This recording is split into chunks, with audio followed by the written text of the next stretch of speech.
Send help என்ற American dark comedy horror படத்தின் விமர்சனத்தை தான் இந்த எபிசோட்ல நாம பார்க்க போறோம். எதிர்பாராத விதமா விமான விபத்தில் சிக்கி ஆள் நடமாட்டமே இல்லாத தீவில மாட்டிக்கிட்ட ரெண்டு பேருக்கு இடையில நடக்கிற ஈகோ சண்டை ஒரு கட்டத்துல யாரு உயிரோடு இருக்க போறாங்க என்ற கொடூரமான அதிகார போட்டியா மாறுவதுதான் இந்த படத்துடைய மொத்த கதை.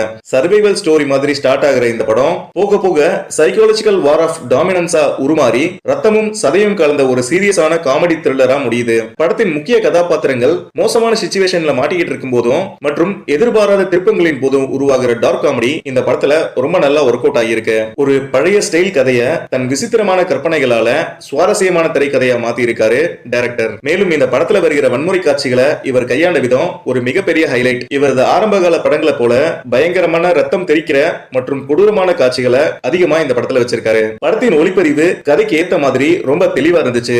வயலன்ஸ் மற்றும் டார்க் காமெடி கலந்த ஒரு தரமான த்ரில்லர் படம்